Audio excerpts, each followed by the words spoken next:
Hey, people. So right now, just sitting back, I'm about to read this book I have.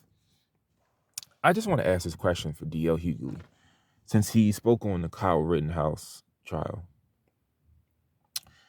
I remember this movie called Sky High, right? It was like the superhero movie. Um, Someone in the movie I didn't know who played in it because they look very different now. There's an actor. Well, he was an actor. His name was DJ Daniels. Now, DJ Daniels played on a show called The Hugleys. And The Hugleys, I never watched the show because it was a little before my time. I was more of like a Cosby kid, Fresh Prince of Bel-Air. And that was on, I think, like UPN, because I don't know why, but UPN that was like basic cable back then. We always had cable. But like I said, this person, DJ Daniels. So he retired from acting, and like many years later, he was involved in a murder. There was like a fight at like a nightclub, and he wound up he was involved in like a fight, and then someone wound up getting stabbed. Now, he eventually turned himself in, like Kyle did, Kyle Rittenhouse. He eventually turned himself in, and he was charged with first-degree murder. And long story short, he wound up being acquitted on the murder charge. I don't know about everything else, but he was acquitted of murder. And I remember D.L. Hughley spoke at his trial. He spoke at his trial, and he was like a character witness, basically.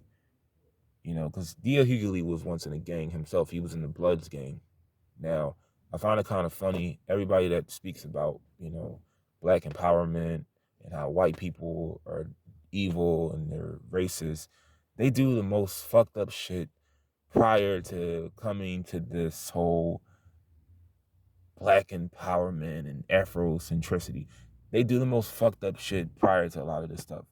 So, he spoke at his trial, and maybe that had influence on the judge, maybe giving him that, acquittal. But I want to ask this question. I'm pretty sure whenever a murder happens and everyone involved isn't punished, I'm pretty sure the victim's family don't consider that justice at all. They think of more of that's an injustice. So let me ask you this, D.L. Hughley. Is the fact that you help someone get off a murder, is that an example of white supremacy, or is that like I'm saying this? When it works in your favor, it's okay, but when everyone's trying to help someone, a young person who doesn't have any record of drugs or arrests, when they're trying to help someone, like preserve his life, preserve his youth, because you don't want to go to prison at 18 and spend any time in jail, because once you go, it's kind of it's pretty much downhill from that. But is it white supremacy when it worked in your favor, when you got your TV son off from a murder? It's not racism then, but it's racism now.